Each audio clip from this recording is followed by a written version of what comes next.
E esse processo de compreensão do teu corpo, compreensão da tua sexualidade, compreensão das tuas liberdades religiosas, ele aconteceu ao mesmo tempo, né? Tempo. Ao mesmo tempo.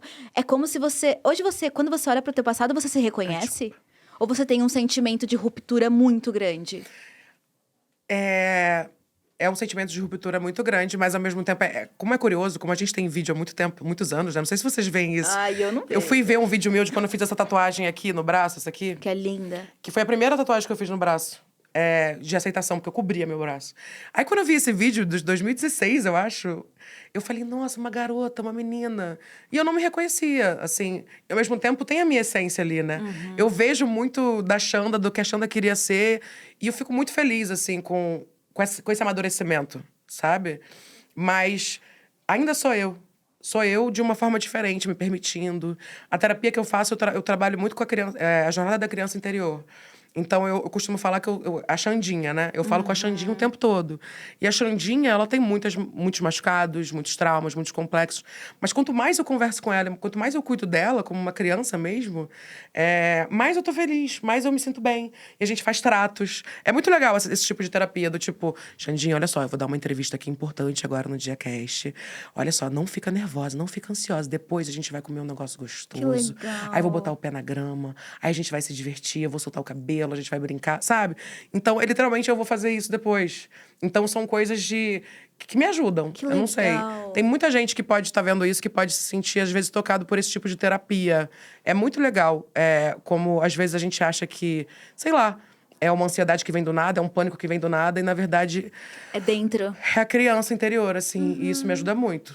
Cara, isso foi tão bonito, porque é uma chance de acolher aquela menina de 9 anos que sofreu muito bullying. Sim. No colégio, até na própria família, né, Xanda? Sim. Teve muitos momentos que você provavelmente se sentiu extremamente sozinha ali dentro. Não sendo uma criança que essa palavra nem se usa, né? Uma criança padrão. Olha que coisa absurda. A gente é padronizado desde criança, né?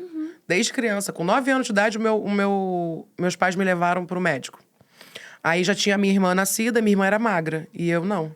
E meus primos começaram a nascer. Ih, a Alexandra tem que espichar. Aquela coisa da criança que vai espichar. Aí quando eu fui no médico, um endocrinologista, o médico chegou pra mim e falou assim: ninguém vai te querer porque você é gorda. Aí já é cruel ouvir isso adulto. Quem dirá a criança? E quem dirá criança. E outra, não só falando do meu corpo, como sexualizando. E falando sobre alguém me querer com 9 anos. Tá errado em muitas camadas. Em muitas camadas. E aquilo fez muito sentido, porque era nos anos 90, eu cheguei em casa, eu fui ver Fantástico Mundo de Bob, Doug Funny, a Paty Maionese. Então, assim, essas minhas referências, tudo condizia com o que o médico falava, porque realmente ninguém era como eu. Aí eu falei, pronto, ele tá certo. E esse virou o objetivo de vida, assim. Pra muita gente é mimimi, né? Essa coisa de, ela sofre porque ela quer ser, porque ela quer ser magra. Coitada, emagrece que resolve. Pare de reclamar. Só que, infelizmente, é um problema que atinge 96% das mulheres no mundo. Então, assim, isso é dado, isso é pesquisa. 96% das mulheres do mundo se sentem insatisfeitas com seus corpos. Isso é uma realidade. A gente é o segundo país que mais faz plásticas no mundo. Só perde para os Estados Unidos e fica sempre trocando. Primeiro, segundo, primeiro, segundo. Então, assim, os dados são horríveis quando se fala sobre isso. E, infelizmente, traz a realidade de que isso não acontece só comigo. Não é uma doença secreta. Eu lembro que quando eu tinha no Orkut, assim, aquelas comunidades, né? Eu odeio segunda-feira, eu odeio azeitona. Eu ficava, tem 90 mil pessoas que também odeiam azeitona. Hoje eu amo. Mas tem 90 mil pessoas. E é isso. Quando eu falei na internet sobre esse assunto, as pessoas, elas... Caramba, eu também passo por isso. Eu achava que era uma doença secreta, sabe? Aquela coisa que eu e minha amiga, a gente passava por isso no colégio e a gente não falava sobre isso. A gente tentava vomitar, a gente tentava ficar sem comer, a gente faltava aula porque a gente não comia nada e a gente não tinha energia pra ir pra aula. Só que a gente não conversava sobre isso. Só fui conversar com a minha amiga depois que eu lancei meu canal, ela falava, Xanda, Nossa. a gente tava junta todo dia. Por que a gente não falou sobre isso? Eu falei, não sei. Então, são umas doenças secretas, porque a gente acredita que a gente é o pior. Eu, com 9 anos de idade, sem internet na época, quando lançou a internet, a primeira coisa que eu pesquisei, como emagrecer. Meu Deus. Como ser magra. Aí não deu outra. Com 13 anos, caí em site de anemia, que é apelido pra anorexia e bulimia, né? E que, gente, não façam isso. Até pra pesquisar, eu nunca fiz um vídeo sobre isso, porque é muito... É um terror, é horrível. É horrível. Que tem orações de ódio ao próprio corpo, assim. Que aí induz você a ficar na frente do espelho e falar, você é uma vaca, gorda, inútil. E você fica se olhando, e é isso. Você tem, é uma motivação pelo ódio. É você se motivar, você se odiar. E tinha dicas, né? Eu me lembro que eu tive anorexia com 14 anos também. E tinha dicas, assim, de tipo... Antes de você comer qualquer coisa, coma um Doritos. Porque o Doritos tem uma cor forte. E aí você vai ver. Quando você tiver que vomitar, você vai ver que vomitou tudo. Tipo, uma coisa assim. Tinha umas dicas absurdas. E eram meninas de 14 anos, escrevendo pra meninas de 14 anos. Sim. E não se falava muito sobre isso também. Eu lembro que a primeira vez que eu fui entender que eu tinha um problema, que isso era um problema, foi no colégio com um trabalho, assim, da professora de história, sabe? Por causa disso, porque eu faltei aula durante um mês e meio. Minha mãe falou com a direção. E aí eles fizeram um trabalho sobre isso, assim. E aí eu me lembro que, ao mesmo tempo que eu entendia, eu me lembro que eu me senti tão exposta. Porque a Gabriela falta aula um mês e meio e, de repente, tem trabalhos... Todo mundo tem que fazer um trabalho sobre anorexia e bulimia, sabe? Então... Eu nunca falei isso pra ti, eu acho, né? A gente se conhece há bastante tempo. Mas até o teu trampo é muito importante, porque quando a gente joga pra gente, né? Você fala das suas experiências, eu consigo me identificar sem me expor. Você faz isso, você tá na linha de frente, né? Por um monte de mina. E aí a gente consegue entender as coisas, a gente consegue se identificar, a gente consegue saber o que tá errado. Só que a gente não precisa ficar falando pra todo mundo sobre a gente. Sim. A gente pode ir se curando no nosso tempo, sabe? Então, isso é muito bonito, assim. Isso é muito foda ao mesmo tempo. Porque você tem que cavucar suas dores o tempo inteiro, né, Xanda? O tempo todo. Quando eu escrevi o meu primeiro livro, essa história que eu contei pra vocês, né? Que eu falo que eu me matei, né? Que eu sou dramática também, né? Pisciana com ascendente de peixe, sou dramática. Com um leão ainda, na lua. Mas é verdade. Então, são coisas que... Até pra chamar atenção pra esse lado também, sabe? Eu sempre quis chamar atenção dessa maneira pra que... Por exemplo, eu como jornalista formada, o meu assunto começou a pegar atração na internet quando eu comecei a falar de famoso e a ver com corpo. Só que isso também me trouxe uma imagem ruim, de polêmica, porque parecia que eu tava falando mal da famosa. Sendo que eu tava trazendo o assunto que aconteceu pra poder falar do assunto. Só que imageticamente, né? Você vê uma thumbnail, você vê uma foto... Ai, Alexandre tá falando mal do corpo da Rihanna. Quando eu tô enaltecendo a Rihanna. Alexandre tá falando mal da Anitta. Quando eu cultuo a Anitta na minha casa, como sempre. Cultuo a Anitta. Então, assim, ao mesmo tempo que isso é bom, também traz imageticamente essa imagem, assim, de que... Ah, ela tá falando mal. E não, tô trazendo esse assunto pra que seja discutido, porque às vezes assim as pessoas escutam a gente. Porque você falando só sobre isso, ninguém tava vendo. Tava Ninguém vendo, tava mas vendo. não no nível que As viram pessoas não depois. querem saber sobre gordofobia estrutural. Não. Mas se a Anitta faz um clipe, não sei o que, e ela traz uma menina gorda e traz... Muda tudo. Muda tudo. Então, é sobre isso, sabe? É sobre... Às vezes eu até vou falar de gordofobia estrutural dentro desse vídeo que eu tô falando da Anitta, entende? Então, essa sempre foi a minha estratégia. E sempre funcionou muito bem. E não sei por que eu tô falando isso agora. A gente tava falando sobre crianças. Ser referência, estar na linha de frente. Sim, e tá na linha de frente, assim, por muito tempo a gente falou, né? Sobre essas coisas do cancelamento, essas coisas da gente... Às vezes desistir, gente. Essa é a verdade. Por muito tempo, esse cancelamento fez com que eu parasse de falar. E eu acho que é isso que o cancelamento faz, né? Eu achei que eu não era mais necessário, eu achei que o que eu falava não era mais útil, eu achei que... acho que o meu tempo na internet já deu, então tudo certo.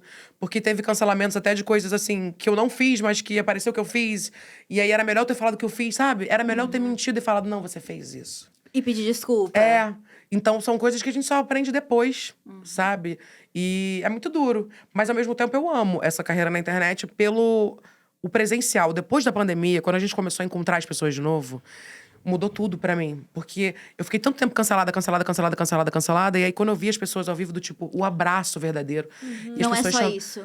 Aí eu falava, ai meu Deus, graças a Deus, essas pessoas existem. Essas pessoas existem, não é mentira. É real, a gente tá afetando as pessoas positivamente também. Porque a ideia, gente, que se faz é de que você vira um monstro. E eu já tenho todo o gatilho de, né? De ser um monstro, assim, né? Tipo, da minha infância, né? De achar... Eu tenho essa altura, 1,75 m, desde que eu sou criança. Com 12, 11 anos.